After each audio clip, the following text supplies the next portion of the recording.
Pandian store serial today episode என்ன மாதிரியான twist ஆக்க போகுதுன்னு பார்க்கலாம். ரொம்பவே சந்தோஷமாக இருக்காங்க மீனா. ஏன்னா ஜெனார்தன் மீனா கிட்ட ரொம்பவே சூப்பராக அழகாக பேசுகிறத நினச்சி ரொம்பவே சந்தோஷப்பட்டுட்டு இருக்காங்க. அப்போ நம்ம ஜெனார்தன் நேராக செந்தில் கிட்டே கேட்குறாங்க. ஆமாம், இந்த இடத்துல கூட நீங்கள் இடம் வாங்கி விட்டுருக்கீங்க போல. ஆமாம், வாங்கியிருக்கோம் நல்லா சொல்லிட்டு பேசிட்டு எல்லா விஷயமும் விசாரிச்சுட்டு இருக்காங்க. உடனே மீனா, சரி அப்பாவை பத்திரமா பார்த்துக்கும், அப்பாவுக்கு ஏதாவது ஒன்றுனா கால் பண்ணு, ஏதாவது உதவி தேவைப்பட்டான்னு சொல்லிட்டு பேசிட்டு அங்கிருந்து கிளம்பி போனதும் உடனே ஜெனார்தன் கிட்ட ஜெனார்தனுடைய ஒய்ஃப் சொல்றாங்க, பார்த்தீங்களாங்க, நம்மளே தேடி பிடிச்சிருந்தா கூட இப்படி ஒரு நல்ல மாப்பிள்ளைக்கு நம்ம கல்யாணம் பண்ணி கொடுத்துருக்க மாட்டோம். மாப்பிள்ளை இவ்வளோ தங்கமாக இருக்காரு சொல்லிட்டு பேசுகிறாங்க. எனக்கு என்னவோ என் மீனாவை நல்லபடியாக அவன் பார்த்துப்பான்னு தோணலை.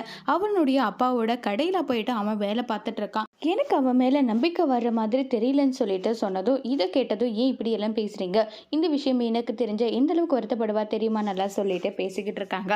அடுத்ததான் மயிலோட ட்ராக்கை கட்டுறாங்க. மயில் ஒரு ரெஸ்டாரண்ட்டுக்கு போயிட்டு அங்கேயே நம்ம வேலைக்கு போகலான்னு சொல்லிட்டு மயிலை முடிவு பண்ணிடுறாங்க. மயிலை முடிவு பண்ணிட்டு போயிட்டு கேட்குறாங்க, இங்கே ரெஸ்டாரண்ட்டில் சர்வ் பண்ணதாமா வேலை வேணும்னு சொல்கிறதும் அதே வேலையை நான் செய்கிறேன்னு சொல்லிட்டு மயில் அவங்க அம்மாவுக்கு கால் பண்ணி எல்லா விஷயமும் சொல்கிறாங்க. மயில், நீ இந்த மாதிரி வேலை பார்க்கணுமா? ஆமாம்மா, எனக்கு இதை தவிர வேறு வழி தெரியல, நான் பார்க்க தான் போகிறேன், உன் பேச்சாலே நீ கேட்டது போதுன்னு சொல்லிட்டு ஃபோனை கட் பண்ணிடுறாங்க. அடுத்ததான் நம்ம ராஜுவோட ட்ராக்கை காட்டுறாங்க.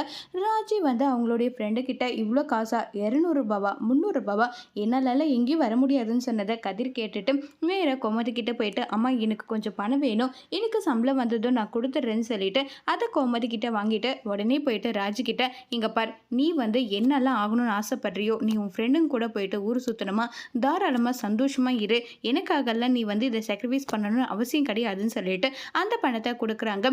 உடனே ராஜி, இல்லை இல்லை, எதுக்காக, வேண்டாம், இவ்வளோ பணம் செலவு பண்ணணுமா, வேண்டான்றாங்க. அதெல்லாம் ஒன்றும் கிடையாது, உன்னை மாதிரி காலேஜ் படிக்கிறவங்கெல்லாம் எப்படி எல்லாமோ ஊர் சொல்லிட்டு கதிர் சொல்கிறாங்க. உடனே இதை நினச்சி ராஜி கதிரை நினச்சி ஃபீல் பண்ணிட்டு இருக்காங்க. அதோட இந்த எபிசோட முடிச்சிருக்காங்க.